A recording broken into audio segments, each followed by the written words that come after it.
Adavi Ramudu release. NTR శత జయంతి సందర్భంగా ఆయన నటించిన సినిమాల్లో ఒకదానిని ప్రపంచవ్యాప్తంగా ప్రేక్షకులకు చూపించాలి అనుకున్నాను. అడవిరాముడు చిత్రమైతే బాగుంటుంది అన్న ఆలోచనొచ్చింది. ఎన్టీఆర్ బ్లాక్ బస్టర్ అడవిరాముడు చిత్రాన్ని నేను 4K వెర్షన్తో అత్యుత్తమ సాంకేతిక ప్రమాణాలతో రూపొందించి అమెరికాలోని 100 కేంద్రాల్లో విడుదల చేయడం జరిగింది.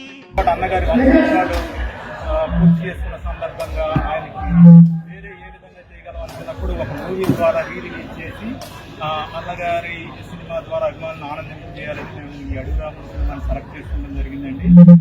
అమెరికాలో మోర్ దాన్ 80 లొకేషన్స్లో, కెనడా, ఆస్ట్రేలియాలో కూడా కొన్ని లొకేషన్స్లో రిలీజ్ అవుతుంది. మోర్ దాన్ 100 థియేటర్స్లో, 100 లొకేషన్స్లో మే 28వ తారీఖున ఈ సినిమా రిలీజ్ అవుతున్నందుకు చాలా చాలా హ్యాపీగా ఉంది. బాలకృష్ణ గారు ఈ చిత్రం విడుదల తేదీని హైదరాబాద్ శతాబ్ది ఉత్సవాల్లో ప్రకటించడం, ఎన్టీఆర్ ఘనమైన నట విశ్వరూపాన్ని ఇప్పటి తరం ప్రేక్షకులు వీక్షించే అవకాశాన్ని కల్పించడం ఓ చారిత్రక సందర్భం. దీనికి నా మిత్రుడు తరణి పరుచూరి, మా కమిటీ మెంబర్ కాట్రగడ్డ ప్రసాద్ గారి సహకారం నేను మరువలేనివి. ఈ యొక్క అడవిరాముడు సినిమాని 100 కేంద్రాల్లో మన అశ్విన్ గారు అక్కడ విదేశాల్లో 100 కేంద్రాల్లో ఈ యొక్క అడవిరాముడు సినిమాని అక్కడ ప్రదర్శింపబడడం జరుగుతుంది. ఇది ఒక రికార్డు.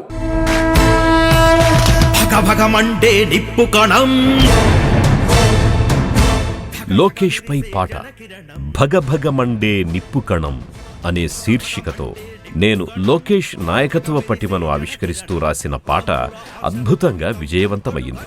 పార్టీ శ్రేణులకు, ప్రజలకు లోకేష్లోని ప్రత్యేకతలను ఈ పాట ద్వారా చెప్పినట్లయింది. భగభగమండే నిప్పుకణం, ధగధగ మెరిసే జనకిరణం,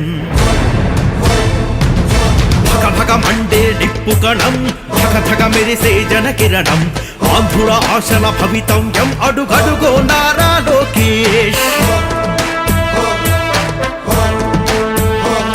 మాటల్లో పేలెను తూట, చేతల్లో చెడుగుడు వాట. మాటల్లో పేలెను తూట, చేతల్లో చెడుగుడు వాట. దోపిడి పాలనపై వేట తొడగొట్టి తీస్తాడు తాట.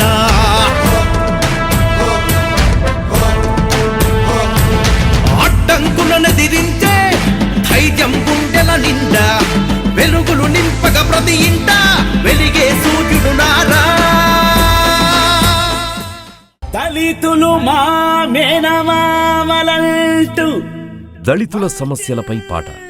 జగన్ ప్రభుత్వంలో దళిత వర్గాల ప్రజలెదుర్కొంటోన్న కడగండ్లను అద్దం పట్టేలా రాసిన దళిత ద్రోహి జగన్ రెడ్డిరా అనే పాట అందరినీ కదిలించింది.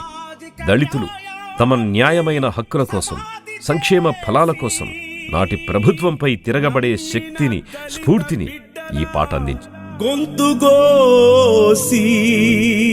యాడ దాడి చూసినా దళితుల పైనే అత్యాచారాలు, దళిత యువతులపైనే. అంబేద్కర్ అయ్య మీద పట్టేసి చెబుతున్నా, అంబేద్కర్ అయ్య మీద పట్టేసి చెబుతున్నా, ఈ జగన్ రెడ్డి పాలనలో దళిత జాతి బతకదన్నా, ఈ జగన్ రెడ్డి పాలనలో దళిత జాతి బతకదన్నా. దళితుల ద్రోహి జగన్ రెడ్డిరా, దండు గట్టి తరమకుంటే బతుకులేదురా. సంక్షేమ పాలనంటూ సొల్లు చెప్పెరా, దళితుల పథకాల సొమ్ము కొల్లగొట్టెరా.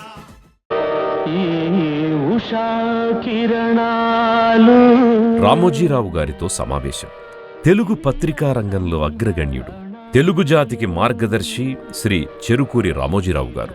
రామోజీరావు గారిని కలవడం నిజంగా జీవితంలో మరచిపోలేని ఓ మధుర ఘట్టం.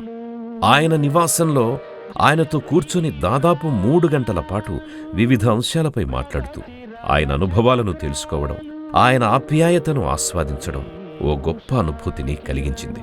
రామోజీరావు గారి జ్ఞానం, మార్గదర్శకత్వం నాకు ఎప్పటికీ గుర్తుండిపోతాయి. రామోజీరావు గారి లాంటి వ్యక్తి ఈ లోకంలో మళ్లీ పుట్టడు. అలాంటి గొప్ప వ్యక్తిని నేనింతవరకు చూడలేదు. తన స్మారక చిహ్నాన్ని తాను బతికుండగానే నిర్మించుకున్నారు. నేనాయన్ను కలిసినప్పుడు ఆయన ఆ స్మారక చిహ్నాన్ని నాకు చూపించి, మరణం ఒక వరం, నాకు మరణమంటే భయం లేదు, అందరిలోనూ తప్పులుంటాయి, ఎంత తక్కువ తప్పులుంటే అంత ఆనందంగా జీవించొచ్చు, ఎవ్వరికీ భయపడక్కర్లేదు, అది ఆ దేవుడైనా సరే అన్నారు. భారతదేశం ఆయన చేసిన సేవలను ఎప్పటికీ జ్ఞాపకంగా ఉంచుకుంటుంది.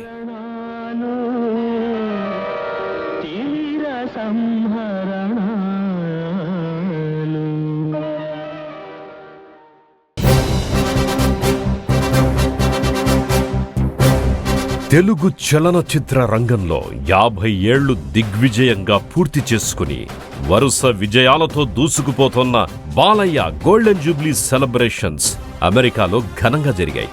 ఈ వేడుకకు మా న్యూ ఇంగ్లాండ్ మహానాడు టీంతో కలిసి పాల్గొనడం చాలా ఆనందాన్నిచ్చింది. బాలయ్య బాబుతో సమావేశం. హైదరాబాద్ జూబ్లీ హిల్స్ లోని బాలయ్య బాబు ఇంటిలో వారితో గడిపే అవకాశం వచ్చింది. ఆయన ఆతిథ్యం స్వీకరించడం మరచిపోలేని మధురానుభూతి. ఆ సమావేశం వల్ల 2012లో మా మధ్య ఏర్పడ్డ అనుబంధం మరింత బలోపేతమైంది.